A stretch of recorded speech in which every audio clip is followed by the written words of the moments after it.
Welcome to another edition. Josh here with Music Maker once again. And I wanted to talk today a little bit about Lydian flat 7 and dominant chords and how do we use this stuff. This video was inspired by one of my students, Tom, who said, man, I just go online and I look for a Lydian flat 7 video, and no offense to Rick, but all he can find is Rick Beato, and his explanation and his guitar playing on it is it's very wild. Rick is such a talented guy, and he plays some weird, wild stuff. So I wanted to make another video where we can play some stuff that's maybe a little bit more accessible for people who are just kind of getting into this stuff. So that said, if you were listening to what was just happening, a lot of what I was playing was based right out of that Lydian flat 7 mode. So let's get right in. Let's talk about what the heck that is. It actually exists within your melodic minor harmony. So if you're getting into like the packet, if you've come to visit me on my website, musicmakerlessons.com, and you've signed up and you got the packet and you're looking at your melodic minor section, it's going to be the 4th mode of that. But that said, just knowing that in general actually helps, and it opens up a couple of doors here. So the way I'm using it, and there's a couple of ways, we'll get into maybe another loop with some different applications here too. But what was just going on is I was playing it from the root. So A is my bass note, right? And I'm playing it actually in this form. So what's going on in the shape as included in my packet is this. It's kind of like the Do-Re-Mi scale, but it's got a sharp 4 and it's got a flat 7. So 1, 2, 3, sharp 4, 5, 6, flat 7, root. And then that goes up the next octave.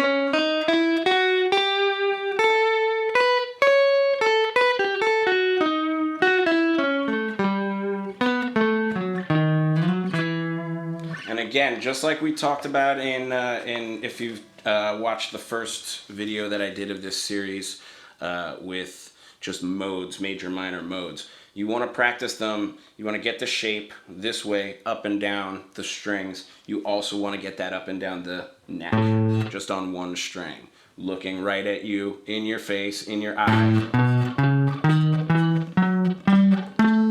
Right? Be able to do that just like I was just doing on all 6 strings. There we go. I'm not going to flex my skill on that, but just be able to do that. That's going to give you a really, really great understanding. And then again, just like I said in the last video, the third level on that is that you want to be able to do any kind of motif, any kind of statement that you make in 1 octave, you want to be able to make it in all 3 octaves. Or the other alternative would be to actually just play the scale in 3 octaves. But I think it's more effective, again, to not get locked into the scale shape. If you're trying to create music and if you're trying to improvise, don't get locked too hard into that. Really just learn what the character of each note sounds like and then learn how to make that in each shape. So if I'm doing... Right, so that's there.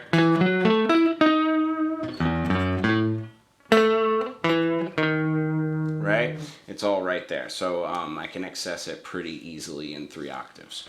Again, the other alternative on that would be just playing it.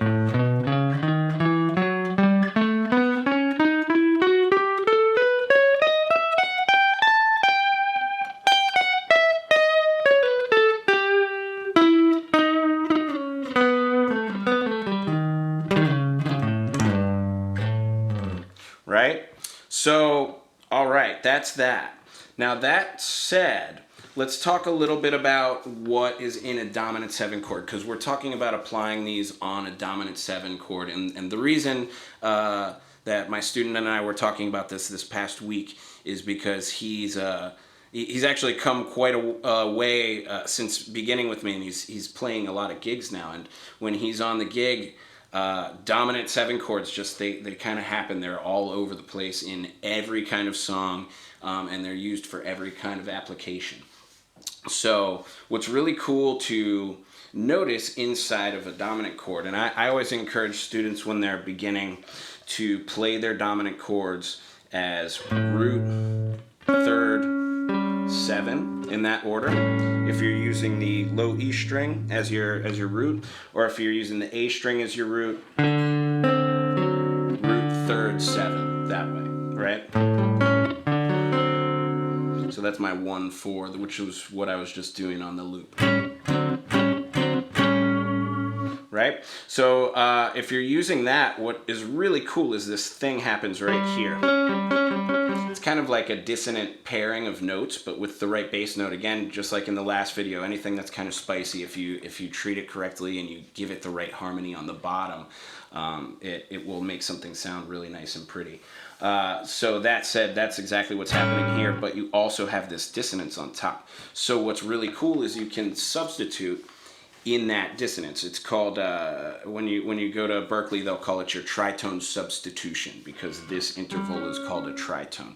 So we can actually substitute a tritone above. If I'm playing this, then I can move here. Right? And that's going to also go over the same chord. I'll just loop an A on the bottom. All right, so here's Lydian, flat 7.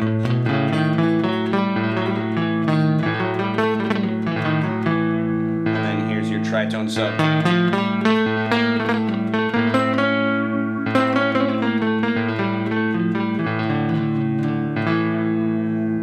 Which is also, that's just really cool. It's, again, gives you a little bit of a spicy flavor because you have this happening. But if you resolve that correctly, that's just a passing note in the scale. So it really does resolve kind of nicely. Again, you have to treat any kind of spicy notes like that a little bit carefully. You have to use them in a way that doesn't assault your ear or your audience. But they're definitely not notes that you have to stay away from by any means. They're notes that are there. So that said, you can use that tool to shift in between. You can also use just actually your triads and use those. I'll loop that A again. So if I'm doing an A major triad, right? Then it'd be an E flat triad.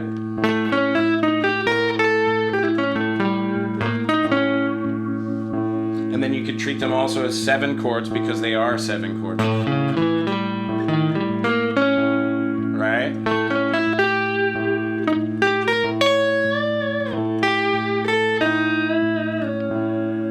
Right, and again, that kind of brings me back into Lydian flat 7 world also, because that gives me this note when I hit my tritone.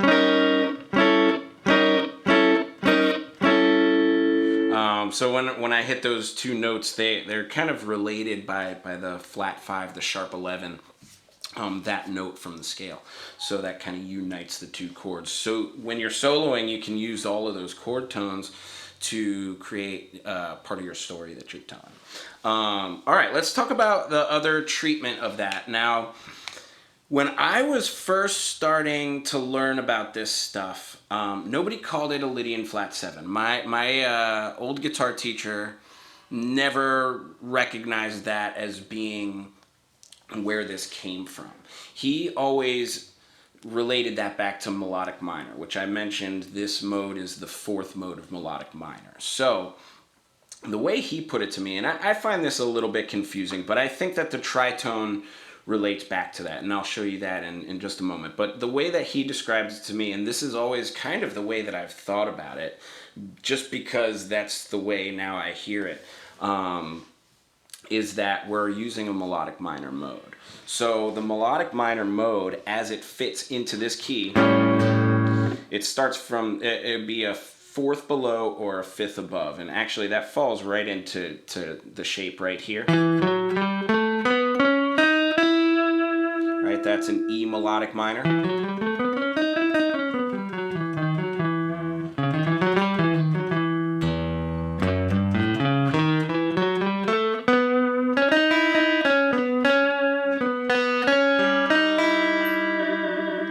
Really beautiful colors in that scale.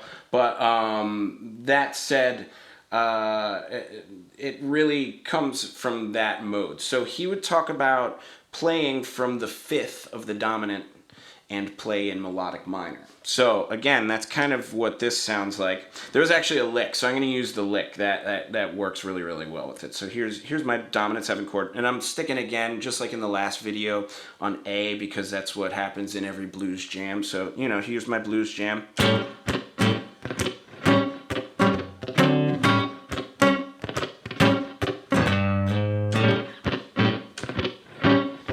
Right, alright, so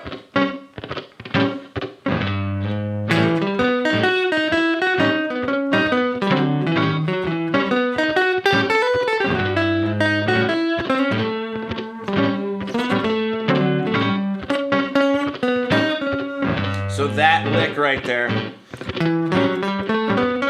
well, that's the scale, but the lick is what he used to call the Wes Montgomery lick, and I used to definitely hear this in Wes's playing when you would listen. If you haven't listened to Wes Montgomery yet, definitely go watch him. He's one of my favorites. But it is just an outline of the scale. It's 1, 3, 5, major 7, and then 9. Then we're kind of working the scale a little bit more. So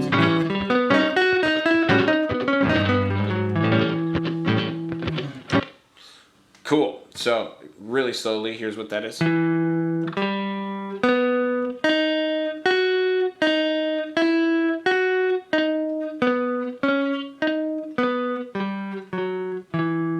again, you want to learn that in 3 octaves.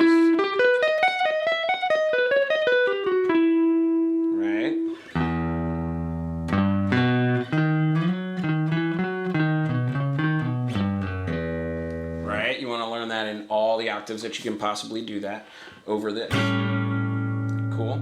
Now, the other way he would talk about doing these melodic minor modes was he would say, okay, you have the option of doing that one Or you can do instead of going melodic minor scale from the 5th, you can do melodic minor scale from the flat 9 or flat 2. So that would be a B flat scale in the key of A, which starting on a B flat is a pretty spicy move. Again, here's what it is.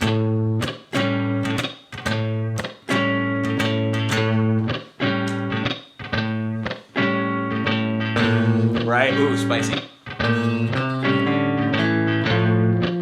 Oh, sorry.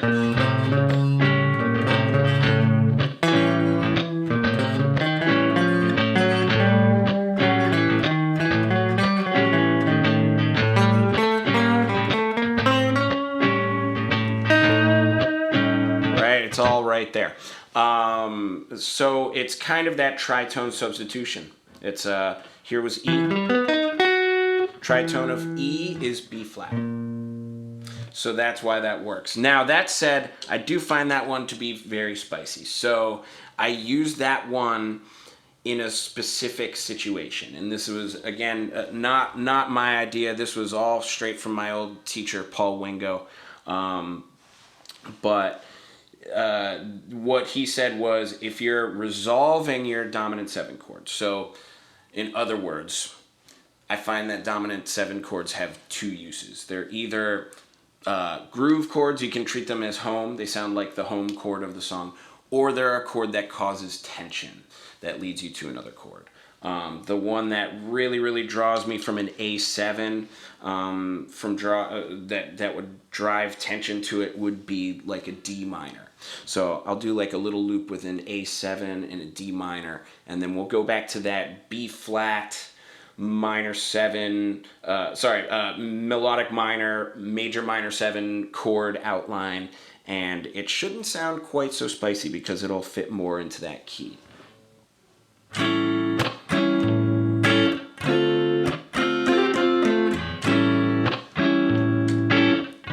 then here it is.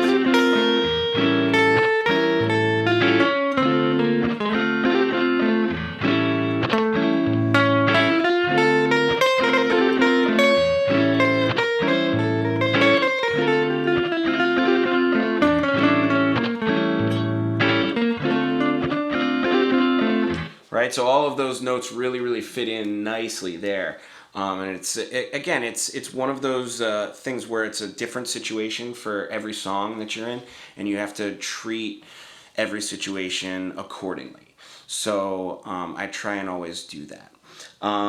That said, I think that brings me to the end of Lydian flat 7 and melodic minor modes for today. Just wanted to go over how to use them over dominant 7 chords because it just comes up on gigs so much, and because Tom inspired me so much to do this. I also want to throw out maybe a quick shout out to Tomo Fujita because his YouTube channel is super inspirational. So I will link his channel in the description because he has a lot of really great learning tools up there too. So I want everybody to have access to everything. Thank you again for watching. If you want my scales and forms written out, all you need to do is go check out the website. It's written here. Right there, musicmakerlessons.com. You can sign up for the month, and if you feel like just getting the information, just like don't pay, just sign up, and we'll do a lesson, and I'll give you the packet, and we can go from there. You can decide if you need more time. Let me real quick shout out my gear real quick too. I'm using Ableton Live for all my looping.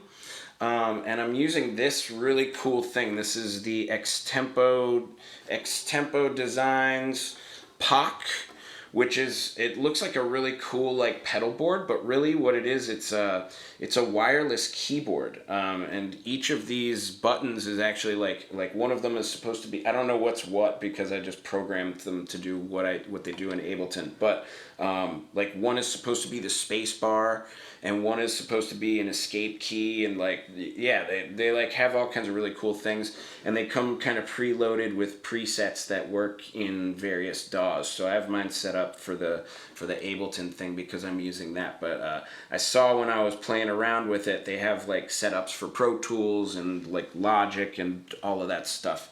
So it's a really cool little wireless thing. It's got a little hub. And anyways, Extempo Pac, thanks for making this cool thing. Because yeah, I use it all the time. Anyways, again, if you dig this and if you dig lessons, subscribe to the channel, and go to musicmakerlessons.com. Go click around on stuff, sign up for stuff, and we'll get you the info. We'll get you started. Thanks.